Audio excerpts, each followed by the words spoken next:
I found out I was pregnant at the same time as my mafia husband's childhood sweetheart Rosa. To protect her baby from being aborted by her parents, my husband claimed her baby as his own. As for mine, he coxed me, saying he will claim only after her baby was born. I confronted him, demanding to know why he would do this to me. His response was cold and unwavering. Claiming her baby as mine was the only way to protect them both. I won't let anything happen to her or the child.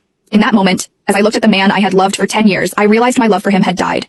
Not long after, my family condemned me, calling me a slut for having a child without a father and pressured me into getting an abortion. Meanwhile, my husband was in another city with his sweetheart helping her through her pregnancy. By the time he returned, I was already gone. I found out that my husband was accompanying his childhood sweetheart Rosa for her pregnancy checkup at my regular hospital this afternoon. Vincent, our baby looks so cute on the monitor. From the crack in the door, I saw Vincent's face lit up with a smile. Rosa was pointing at the monitor, and Vincent nodded, smiling back at her. If I didn't know that man was my husband, the father of my baby, I would have sworn they were a couple, happy and in love. Isabella Caruso, the doctor is ready for your examination, the nurse called. Vincent turned, his face drained of color, his eyes scanning the hallway. He must have heard my name. When his eyes landed on me, his mouth opened, but no words came out. I had been happily married to Vincent Falcone, my mafia husband, for nearly 10 years.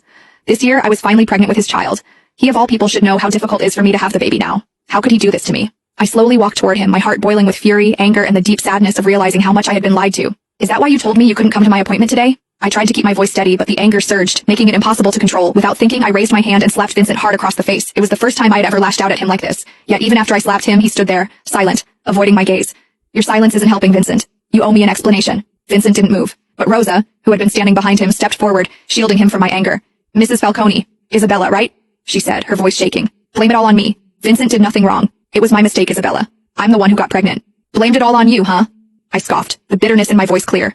I was a tough woman, but even so, tears streamed down my face. As if my tears had triggered something in him, Vincent finally stepped past Rosa and pulled me into his arms. Don't cry, Isabella. The baby isn't mine, he said, his voice barely above a whisper. I froze. What? But then, Rosa spoke. She winked her innocent big eyes at Vincent. Vincent, didn't you promise to protect my baby by claiming it as your own? Why are you telling her now? Protect her baby? What the hell was going on? I broke free from Vincent's arms and stared at him. What the fuck is happening right now, Vincent? What the hell is she talking about?